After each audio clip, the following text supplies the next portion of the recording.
नित उठ ध्यान धरा जी ध्यान मरुधर रामंदार नित उठ ध्यान धरा जी ध्यान रिद्धि सिद्धि दाता रही वड़ ध्यान धरा जी ध्यान रिद्धि सिद्धि दाता रही वड़ ध्यान धरा जी ध्यान मंत्राक्षर सम नाम सुमिरण सुखकारी जी सुखका संकट मोचन स्वाम भव भव भयहारी जी भयहा मरुधर रामंदार नित उठ ध्यान धरा जी ध्यान मंजुल मूरत राम भार मन बसिया जी मन बसी गीत सवेरे शाम गाव गुण रसिया जी गुण रसी मरुधर रामंदार नित उठ ध्यान धरा जी ध्यान तेरा पथरा प्राण पल का पधराओ जी पधरा भाव क्रिया साथ प्रभु जी बस जाओ जी बस जाओ मरुधर रामंदार नित उठ ध्यान धर जी ध्यान सत्यशील साकार नंदन दीपारा जी दीपारा जिन शासन सिर मोर अजिना जिरंद कया जी जिरंद कया मरुधर रामंदार नित उठ ध्यान धरा जी ध्यान धर रिद्धि सिद्धि दाता रही वड़ ध्यान धरा जी ध्यान धर मरुधर रामंदार नित उठ ध्यान धरा जी ध्यान धरा। ओम। भगवान महावीर स्वामी के श्री चरणों में कोटि से वंदन। योग प्रधान आचार्य श्री महासमुद्र के श्री चरणों में कोटि से वंदन। मुनिवृंद, उपस्थित धर्म प्रेमी भाई और बहनों, दैनिक प्रवचन के अंतर्गत आज का विषय है दुख मुक्ति का उपाय। उत्तरायण सूत्र के 32वें अध्ययन की महत्वपूर्ण गाथा है। तस्य समग्गो गुरु विद्य सेवा विवज्जना माल जड़ा सदूरा सज्जाय एगंत निसेवनाय सुतक्त संचित नयाधीय। संसार का प्रत्येक प्राणी छद्मस प्राणी दुख से पीड़ित है। किसी के शरीर का दुख है, किसी के मन का दुख है, किसी के भाव का दुख है, किसी के परिवार का दुख है, किसी के व्यवसाय का दुख है, किसी के पढ़ाई का दुख है, किसी के समाज का दुख है, किसी के जन्म का दुख है, बुढ़ापा का दुख है, दुख ही दुख है।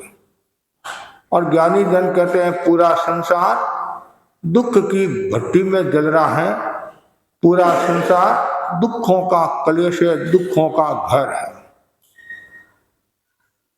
जितने भी प्राणी हैं, आत्मार्थी है, पाप भीरु है, मोक्षगामी है, उनका तो लक्ष्य रहता ही है मुझे दुख से छुटकारा पाना है और दुख मुक्ति का उपाय भी ढूंढता रहता है। तो ज्ञानियों ने बड़ा ही सुंदर कहा है, दुख मुक्ति का पहला जो उपाय बताया है, गुरु और वृद्धों की सेवा करना। सेवा का बहुत बड़ा मूल्य बताया गया है। लौकिक सेवा भी होती है, लोकोत्तर सेवा भी होती है। जैन दर्शन की परंपरा के अनुसार निर्जरा के जो 12 भेद बताए हैं और उनमें एक महत्वपूर्ण आभ्यंतर जो निर्जरा का भेद है, तप है, वो क्या है? व्यावृत्ति सेवा। गौतम स्वामी ने भगवान महावीर से प्रश्न किया था, सेवा करने से जीव क्या प्राप्त करता है? भगवान ने कहा था, तीर्थंकर नाम गोत्र का भी उपार्जन कर सकता है, बंधन कर सकता है। जो साधु ग्लान भाव से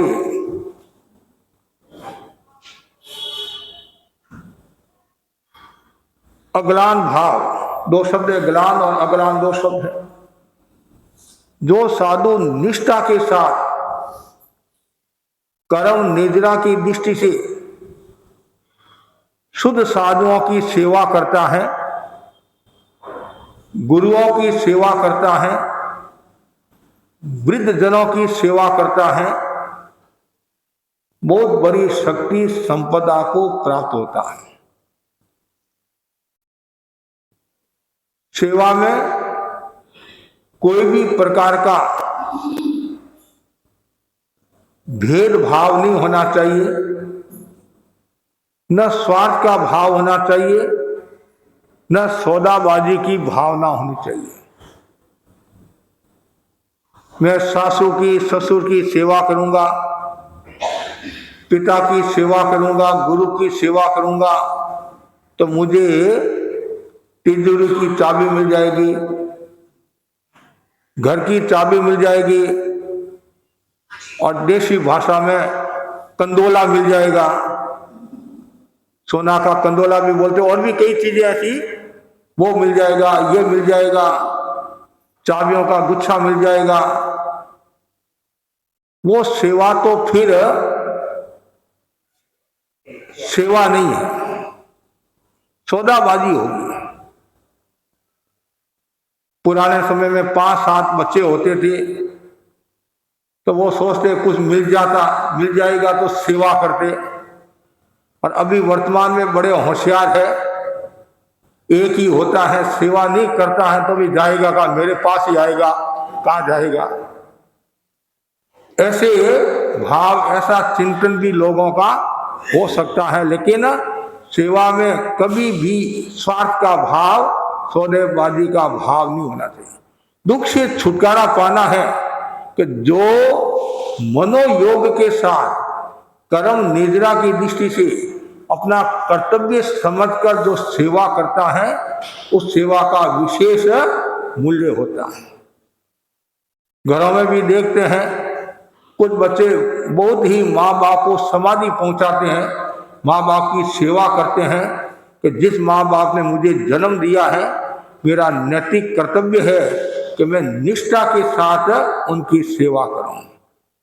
और साधुओं के लिए तो हर समय मन में वही भावना रहती है कि मुझे कर्म निर्जरा करना है, सेवा का भाव रखना है। जब साधु, पुरानी परंपरा है, उठता है, उठते गुरु के चरणों में जाता है, वंदना करके कहता है, गुरुदेव मेरे सामने 2 लक्ष्य है, एक तो स्वाध्याय का और एक सेवा का। आप जिसमें भी मुझे नियोजित करना चाहते हैं मैं हाजिर हूं, निष्काम भाव से। तो गुरु कहते आज तुम्हारे को स्वाध्याय करना है, गुरु कहते आज तुम्हारे को सेवा करना है, वो तत्परता निष्ठा के साथ में सुबह से लेकर शाम तक सेवा में लगा रहता है। और लाडनू को देखो, लाडनू सेवा केंद्र विदासर, डूंगरगढ़, गंगाशहर, छापर और भी उपकेंद्र है, हिसार आदि और भी जहाँ भी सेवा केंद्र हैं, तो वहाँ साधु साध्वी निष्ठा के साथ सेवा करते हैं।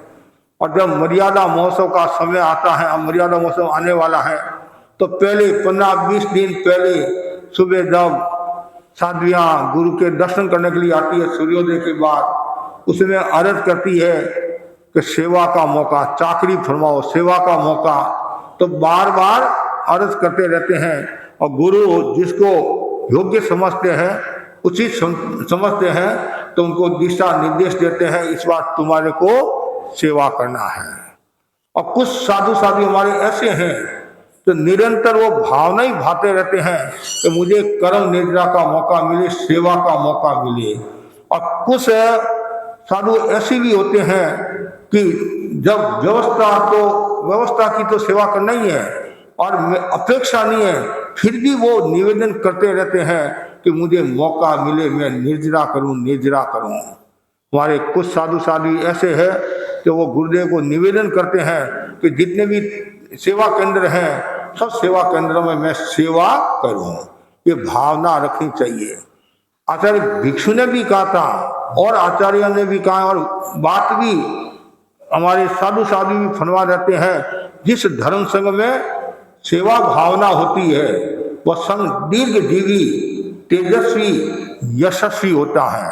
और जिस धर्म संघ में सेवा भावना नहीं होती है, साधुओं को समाधि नहीं मिलती है, तो वह संघ कभी तेजस्वी यशस्वी नहीं होता है और नहीं वो दीर्घ काल तक चल सकता है और नई संख्या बढ़ेगी। जब साधु दीक्षा लेता है, गुरु को चोटी पकड़ा देता है, no tension all your tension, बस कभी कोई भी समस्या आती है तत्काल गुरु व्यवस्था करते हैं। और कोई संतों की आवश्यकता है, साधुओं की आवश्यकता है, डॉक्टर की आवश्यकता है, तो वहाँ के श्रावक समाज को, साधुओं को निर्देश देते हैं साधु की भाषा में कि भाई वो सावधानी रखना है और जो आवश्यकता हो तो हमारे को अर्ज कर रहा दो। वो क्षेत्र संबंधी है, साधु संबंधी है, साधी संबंधी है, तो गुरु कितना ध्यान रखते हैं, कितना। जब वो भूकंप आया था नहीं, जब नेपाल में, उस समय गुरुदेव काठमांडू में विराज रहे थे और ऐसा भूकंप आया तो अर्ज भी कराई आप भारत में पधार जाओ। उस समय गुरुदेव क्या फरमाते हैं, मैं तो सुरक्षित हूँ, कोई समस्या नहीं है, मेरे जहाँ कभी साधु साधु के कोई तकलीफ आ गई हो, समनिया के कोई तकलीफ आ गई हो तो हमें सूचित कराए और हम उनके लिए तत्पर है। जो व्यवस्था करना है, साधु का जो कर्तव्य है वो हम पूरा करेंगे। कितनी गहरी बात है। और गुरु के मन में हर समय ये रहता है कि मेरे साधु साधुओं के कोई तकलीफ नहीं आए, संघ के कोई तकलीफ नहीं आए। और कोई श्रावक भी बीमार हो गया, तत्काल संतों को भी कहते हैं कोई अवसर हो तो उनको सेवा कराना। मैंने सुना था चूरू के केसरी मणि कोठारी जो हमारे प्रमुख श्रावक हुए हैं और महासभा में भी उन्होंने बहुत सेवा दी है, बहुत वर्षों तक वो मंत्री पद पर रहे हैं, महामंत्री, उसमें महामंत्री पद होगा शायद, रहे हैं। तो वो बीमार थे, अस्वस्थ थे। एक सिंगारा वो चूरू के बाहर से निकल गया, गांव में नहीं गया कि गांव में जाऊंगा तो क्या है, मुझे रुकना पड़ेगा, सेवा करानी पड़ेगी, तो मेरे गुरु की सेवा नहीं होगी। तो जैसे कालुगुणी के दर्शन किए और ये बात बताई, कालुगुणी ने उपालन दिया कि आपको ध्यान रखना चाहिए, इतना बड़ा श्रावक, इतनी सेवाएं रही है, दर्शन देने तो दूर और आप अपने लिए यहाँ आ गए। मतलब गुरुदेव ने उनको अच्छा नहीं माना। श्रावक को दर्शन देना से क्या फर्क पड़ता है, दर्शन देकर भी निकल सकते थे। तो कभी कभी आचार्यों को भी कहना पड़ता है कि भाई सावधानी रखो। कभी कभी हमारे बड़े संत भी कहते उधर जा रहे हो, अवसर हो तो उनको दर्शन दे दे, अवसर हो तो, अनुकूलता हो तो गुरु भी कितना ध्यान रखते हैं कि मुझे संभवतः ऐसा याद है कि वापिस उस सिंगाड़े को भेजा होगा, वापिस उस सिंगाड़े को साथियों को संभवतः साथियों को वापिस भेजा, जाओ उनको सेवा कराओ, और पहले दर्शन दे देते तो ये बात नहीं होती। लेकिन कहने का मतलब यह है कि आचार्य भी चतुर्विध धन संघ का कितना ध्यान रखते हैं, कितना, तभी आज हम निश्चिंतता का जीवन जीते हैं। जब हम दूसरी संप्रदाय के साधु साधियों के बारे में सुनते हैं या उनसे बातचीत करते हैं तो उनके आंखों में आंसू, और आज अकेले हैं, कोई पूछने वाला नहीं है, ये है। कभी कभी उनके परिवार वाले उनको लेकर आ जाते हैं, एक कमरे में ठहरा देते हैं, या काम वाली है या कुछ उसकी सेवा में रख देते हैं और व्यवस्था कर लेते हैं। हम तो बहुत भाग्यशाली हैं कि ऐसा हमें धर्म संघ मिला और ऐसे आचार्य मिले जो समय समय पर साधु साधियों की सेवा के लिए तत्पर रहते हैं। भाई उनको असमाधि नहीं होनी चाहिए। यदि कोई साधु साधु असमाधि में मृत्यु को प्राप्त होता है तो उसकी गति दुर्गति होने की संभावना रहती है। और आचार्य भिक्षु ने भी क्या कहा था, यदि किसी साधु साध्वी की चारित्र पालने की नीड है, मतलब भावना है, तो अंतिम सांस तक सहयोग देना, मतलब सेवा करना, सहयोग देना कितनी गहरी बात है। इसलिए हमेशा मन में सेवा भावना रखनी चाहिए। और आप घर गृहस्थी हो, घर परिवार में रहते हो तो आपका भी नैतिक कर्तव्य है। जिस बाप ने आपको जन्म दिया, माँ ने जन्म दिया है, तो माँ बाप को समाधि पहुंचाना चाहिए। और जो समाधि पहुंचाता है तो उसको समाधान भी मिल जाता है। और जो समाधि पहुंचाता है, सेवा करता है, करें करे सेवा पावे बेवा, कहते नहीं। और माँ बाप की आशीष भी मिलती है, दुआ भी मिलती है। और जो माँ बाप को परेशान करता है, असमाधि देता है और कष्ट देता है, तो कभी कभी माँ बाप के मुंह से भी ऐसे स्वर निकल जाते हैं, तो आगे जाकर नुकसान भी हो सकता है। इसलिए हमेशा मन में वो भावना में ज्यादा से ज्यादा संघ की सेवा करूं, साधु समाज की सेवा करूं और माँ बाप को समाधि पहुंचाने की कोशिश करूं। देखो, भोजन कराना अलग बात है, तो मानसिक सेवा करना अलग बात है, उनको समाधि पहुंचाना अलग बात होती है। तो इसलिए हमेशा मन में ये भावना रहे, मैं ज्यादा से ज्यादा वृद्ध जनों की, गुरुजनों की सेवा करूं। और गुरु की सेवा का भी कितना फायदा होता है, वृद्ध जनों की सेवा का भी कितना फायदा होता है। जो साधु साधु विचरण करते हैं, तो कुछ हमारे भाई बहन ऐसे हैं रास्ते की बहुत सेवा करते हैं, बहुत सेवा वो चला कर कहते हैं कि कोई सेवा करने वाला नहीं है तो मैं जाने के लिए तैयार हूँ। तो हर समय ये मन में भावना भानी चाहिए कि मैं ज्यादा से ज्यादा सेवा करूँ। तो ये पहला सूत्र बताया गया है, गुरु और वृद्धों की सेवा करना। दूसरा बताया दुख मुक्ति का जो उपाय बताया है, अज्ञानी जनों का दूर से ही वर्जन करना। अज्ञानी लोग होते हैं, जो मिथ्यात्वी लोग होते हैं, जो गलत धारणा वाले हैं और गलत दिशा दर्शन देने वाले हैं, ऐसे लोगों से हमेशा दूर रहना चाहिए। अज्ञानम खलु कष्टम, और अज्ञान कष्ट देने वाला है, पीड़ा देने वाला है। और ये भावना भाव अज्ञानी की परछाया भी नहीं पड़े, कहते नहीं, परछाया भी नहीं पड़े। जितना आप अज्ञानी लोगों से दूर रहोगे, मिथ्यात्वी लोगों से दूर रहोगे, जो संघ की आलोचना करने वाले हैं, गलत धारणा वाले हैं, ऐसे व्यक्तियों से हमेशा दूर रहना चाहिए। और जो अज्ञानी लोगों से दूर रहता है और सम्यक्ति लोगों के पास रहता है, ज्ञानी जनों के पास रहता है, साधु संतों की सेवा में, उपासना में रहता है, तो वो बहुत बड़ी शक्ति संपदा को प्राप्त होता है और वो अतिशयधारी हो जाता है। और कभी कभी उनके मुंह से जो शब्द निकलते हैं, वो शब्द भी सामने वाले व्यक्ति के लिए सुख का कारण हो जाता है, सुख का कारण हो जाता है। कभी कभी वचन भी फंस जाते हैं। तो अज्ञानी जनों को हमेशा दूर से प्रणाम, कहते नहीं, दुर्जनम प्रथमं वंदे, ऐसा भी कहा जाता है कि दुर्जन आदमी को पहले हाथ धो लो, पहले हाथ धो लो, ताकि कोई समस्या नहीं आएगी, समस्या नहीं आएगी। तो इसलिए हमेशा अज्ञानी लोगों से दूर हो, और उनसे दूर होगे, उनको छोड़ोगे तो सुख की अनुभूति करोगे। वर्तमान में हम देखते हैं संगत का असर आ रहा है, संगत का असर आ रहा है। काले वाले पास में गोरी और बैठे, रंग नहीं तो लखन जरूर आवे, कहते नहीं। कभी कभी अच्छा इंसान है, अच्छा व्यक्ति है, तो वो कुसंगति में पड़ गया, अज्ञानी लोगों की संगति में पड़ गया, नशेड़ी लोगों की संगति में पड़ गया। अरे क्या फर्क पड़ता है, एक घूंट ले ले, एक घूंट ले ले, मनुष्य जीवन मिला है। तो लोग क्या कहते हैं कि भाई मनुष्य जीवन मिला है तो सब चीजों का भोग करना चाहिए। क्या कहते हैं सब, वहां टेस्ट, आपकी भाषा में क्या बोलते हैं, टेस्ट करना चाहिए एक गोबर को छोड़कर। कभी वो भी मन में आ जाए, वो भी मन में आ जाए, कहना मतलब है। तो ये जो टेस्ट करना है, ये जो मनोवृत्ति है, ये मनोवृत्ति बड़ी खतरनाक है। टेस्ट करना तो धर्म का टेस्ट करो नहीं, धर्म का टेस्ट करोगे तो आपको क्या है, मुक्ति में रस मिलेगी, मुक्ति में। और धर्म का टेस्ट नहीं करके समय को बर्बाद करोगे तो फिर आपको रेस्ट कहाँ है, पग पग पर खतरा ही खतरा है। इसलिए हमेशा अच्छी संगति करना, अच्छे लोगों के पास में बैठना, ज्ञानी लोगों के पास में बैठना। यदि ज्ञानी लोगों के पास बैठोगे तो ज्ञान की बात होगी। कल रात को मैंने एक दोहा सुनाया था, ज्ञानी से ज्ञानी मिले करे ज्ञान की बात, और मूर्ख से मूर्ख मिले के मुक्का के लाभ। और ज्ञानी जनों के पास बैठोगे तो वहां ज्ञान की चर्चा होगी, और अज्ञानी लोगों के पास में बैठोगे तो मूर्खता की बात होगी, और क्या होगा, लात की बात होगी आदि। और तो इसलिए हमेशा ज्ञानी जनों की संगति करो और अज्ञानी को दूर से ही वर्जन करना चाहिए। तीसरा जो दुख मुक्ति का कारण बताया है बहुत सुंदर है, वह है स्वाध्याय करना। तो जो साधु निरंतर साधना में लीन रहता है और निरंतर वो स्वाध्याय करता रहता है, स्वाध्याय करता रहता है तो दुख से छुटकारा पाता है।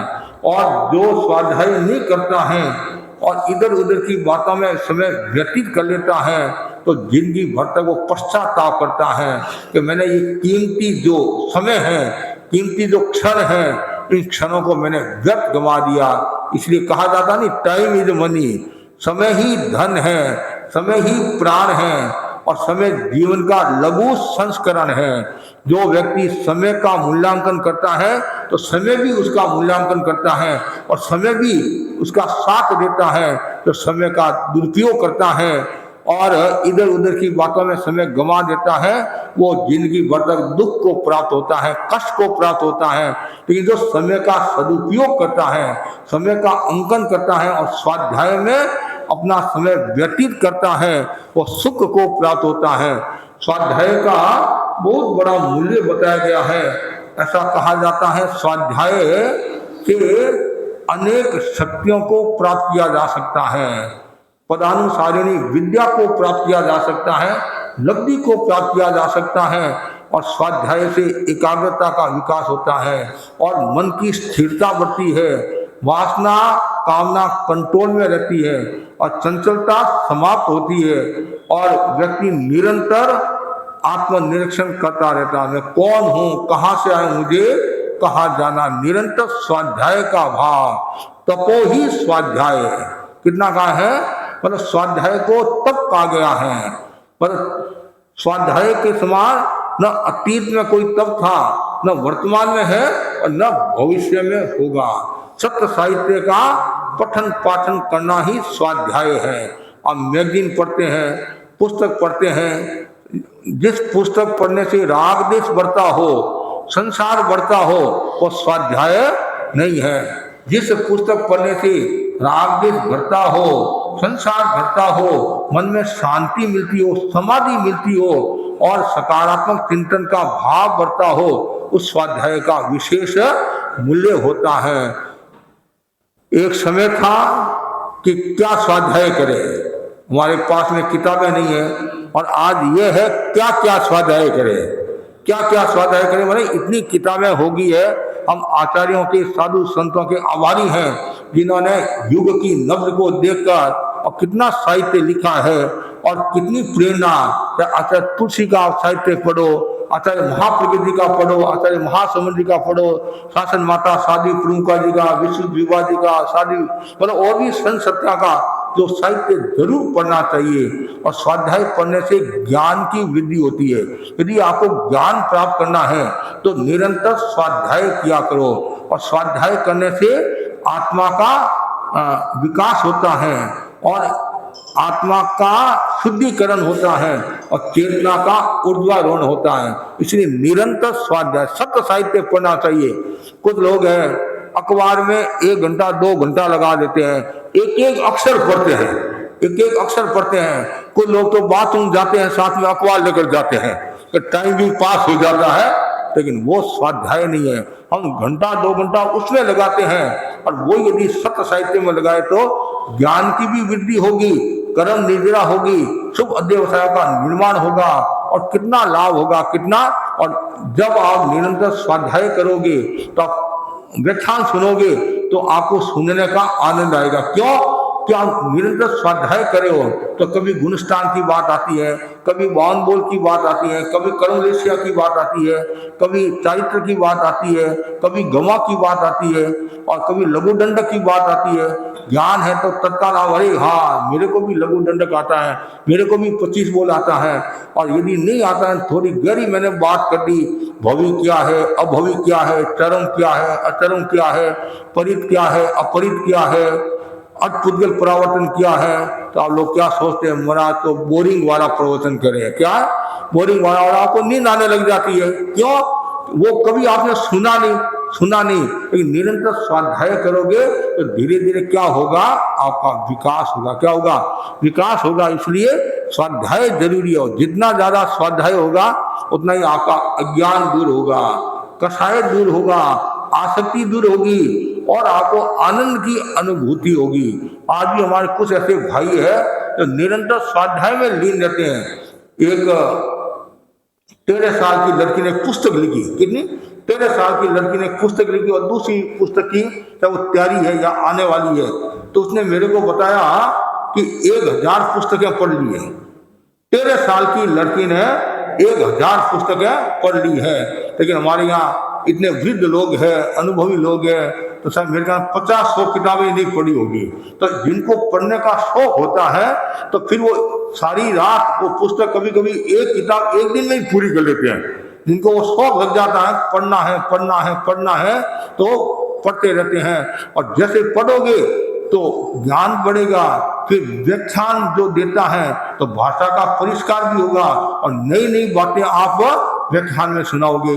अब यदि नहीं पढ़ोगे, स्वाध्याय नहीं करोगे तो ज्ञान कहाँ से आएगा?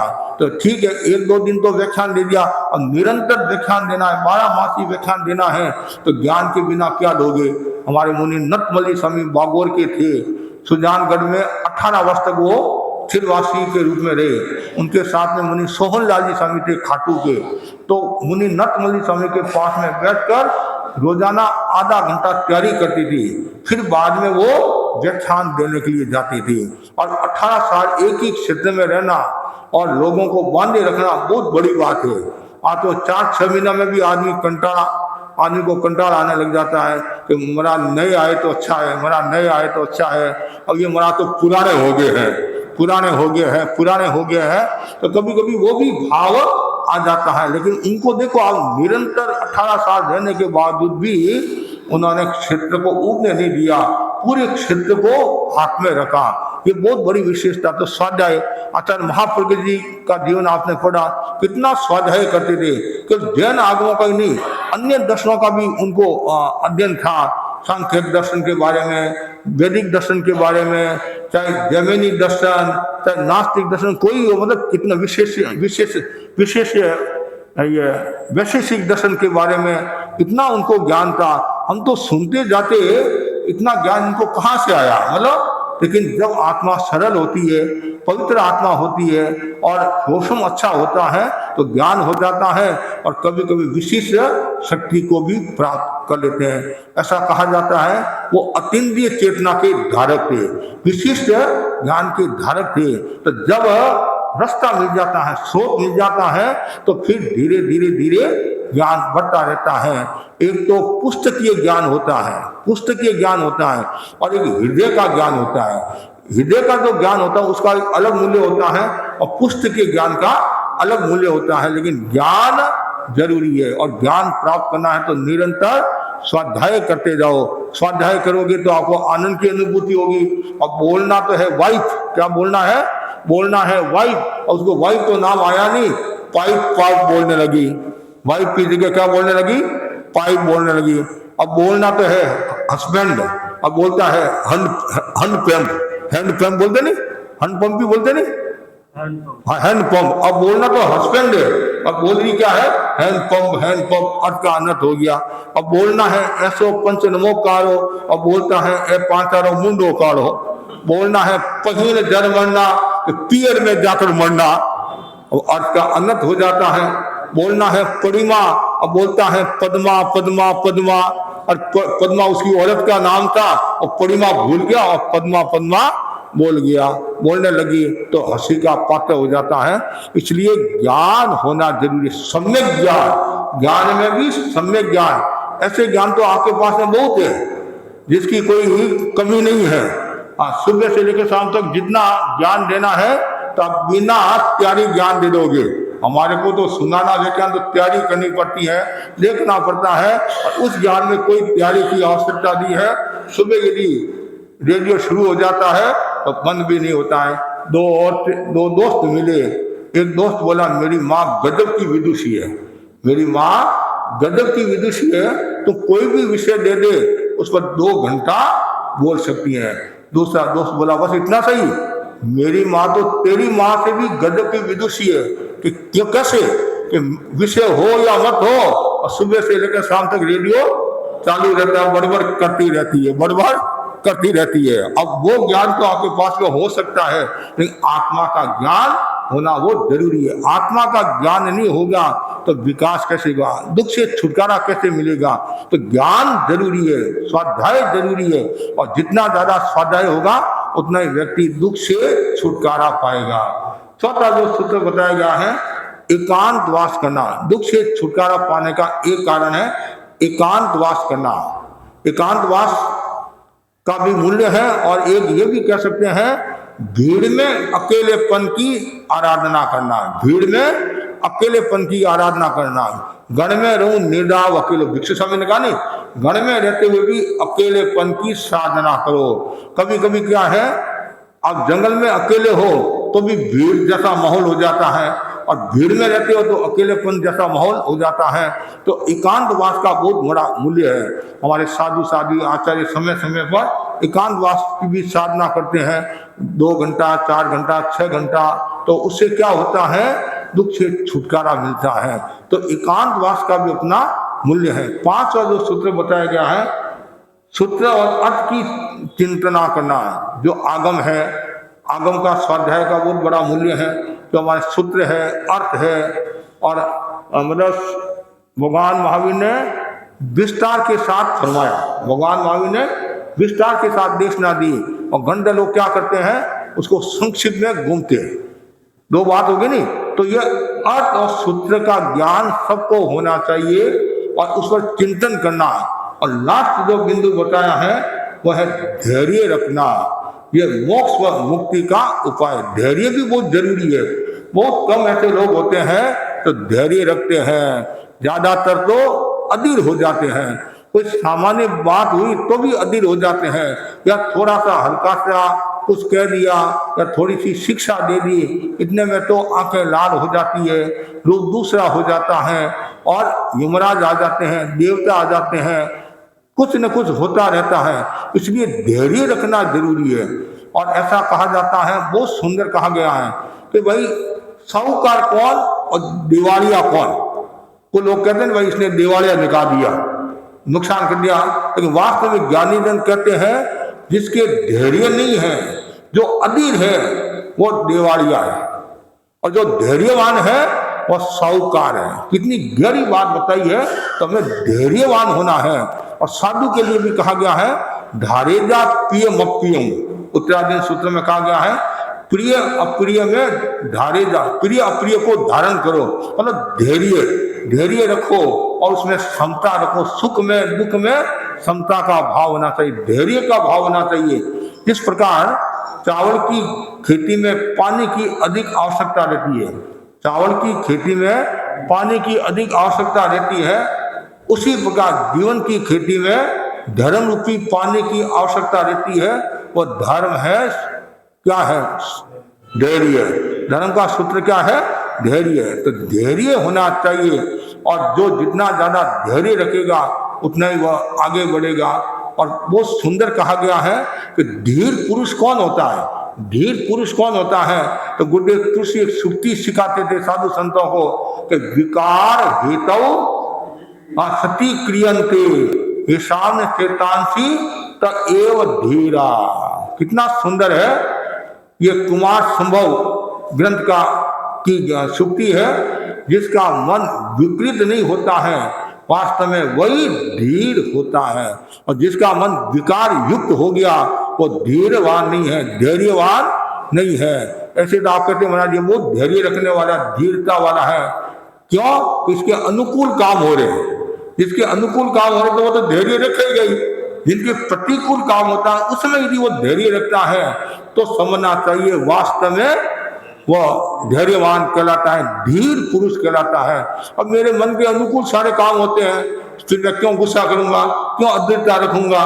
और थोड़ा सा भी यदि प्रतिकूल काम हो जाता है, जैसे एक भाई ने कहा नहीं मेरा जो दवाई है वो अल्लाह की गाय है, अल्लाह की गाय बोलते नहीं, अल्लाह की गाय मतलब एकदम शांत है, शुद्ध है, शुद्ध है। इसको जो भी मैं डालती हूँ चाहे राबड़ी हो कोई हो, मतलब ये शांति के साथ खाता है। कोई भी चीज मतलब तो वो पड़ोसी था वो बोला मैं जानता हूं ये अधीर है धीर है, मैं जानता हूं, नहीं नहीं नहीं मैं इसको कुछ भी डालती हूं कुछ भी नहीं बोलता है। तो भाई ने कहा माँ जी तुम रोजाना माल खिलाती हो, कभी बादाम का शीरा, कभी दाल का शीरा, कभी बादाम की कतली, कभी ये, कभी रबड़ी, कभी रसगुल्ले, कभी संदेश, कभी नई नई चीजें खिलाती हो, तो वो क्यों गुस्सा करेगा, क्यों अधीर होगा।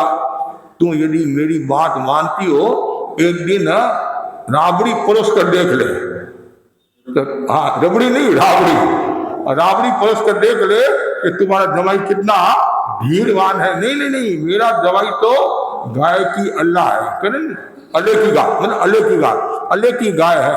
तो देख ले एक दिन की बात है। और जैसे ही राबड़ी परोसी और देवता आगे, मैं जमाई हूं कि मैं कोई भिखारी हूं, इतना गुस्सा गया ठोकर मारकर भाग गया। तो पड़ोसी ने कहा देख माँ देख लिया ना, जब उनके अनुकूल काम होता है वो क्यों बोलेगा, प्रतिकूल काम होता है उसमें यदि वो धीरता दिखाता है तो वास्तव में वो धीर कहलाता है। तो बहुत कठिन काम है। ऐसे तो सब कहते हैं महाराज वो शांत है शांत है शांत है, तब तक नहीं छेड़े तब तक नहीं छेड़े तब तक तो शांत है। बहू बोली मेरी सासू जी तो एकदम शांत है, कब तक, जब तक उनको नहीं छेड़ो तब तक। और छेड़ने के बाद में फिर कपड़े ही नाप देती है, कहते नहीं कपड़े ही नाप देती है। इसलिए व्यक्ति को धीर होना जरूरी है, गंभीर होना जरूरी है। जिसके जीवन में धैर्य होता है और सुख को प्राप्त होता है, आनंद को प्राप्त होता है। और बहुत सुंदर कहा गया है सत्य का सितारा कभी डूबता नहीं है, सत्य का सितारा कभी डूबता नहीं है, और इमाम का सितारा कभी टूटता नहीं है। सत्य का सितारा कभी डूबता नहीं है और इमाम का सितारा कभी टूटता नहीं है। सर्द हवाओं से धुंध जाती है मगर धीरज का सूरज कभी डूबता नहीं है। सर्द हवाओं से धुंध जाती है या छाती है मगर धीरज का सूरज कभी डूबता नहीं है। धीरज का सूरज कभी डूबता, धीरज का जो सूर्य क्या बोलते हैं वो कभी डूबता नहीं है। जिसके पास में धैर्य होता है वो कभी भी व्यक्ति अस्त नहीं होता है, वो हमेशा स्वस्थ समस्त को प्राप्त होता है, वो हमेशा अच्छाई को प्राप्त होता है, शक्ति को प्राप्त होता है। इसलिए कहा गया है हमेशा व्यक्ति को धैर्य रखना चाहिए। प्रेशर से नहीं पेंशन से के साथ कार्य करो। एक तो प्रेशर से कार्य करते हैं, दबाव में काम नहीं करना, पेंशन से कार्य करो, मतलब धैर्य के साथ कार्य करोगे तो आपका विकास होगा। है पेंशन बोलते हैं, पेंशन तो अलग हो गया, पेंशन अलग, पेंशन मन धैर्य के साथ कार्य करो तो और ज्यादा आपको आनंद की अनुभूति होगी। तो दुख से छुटकारा पाना है और आत्मा का कल्याण करना है। तो ये मैंने कुछ सूत्र आपके सामने रखे हैं और इन सूत्रों की जो आराधना करता है वो व्यक्ति सुख को प्राप्त होता है, आनंद को प्राप्त होता है और दुख से छुटकारा पाता है। इसलिए हमेशा भावना भाव मेरे जीवन में धैर्य का विकास हो, मैं निरंतर स्वाध्याय करता रहूं और निरंतर अज्ञानी लोगों से दूर रहूं और हमेशा सेवा का भाव रखूं और शुद्र और अर्थ की विचारना करता रहूं और धैर्य रखता रहूं और एकांतवास की साधना करता रहूं। इससे व्यक्ति दुख से छुटकारा पाता है और सुख का अनुभव करता है और शाश्वत सुख को प्राप्त हो जाता है। इसी आशा के साथ ओम आरहम।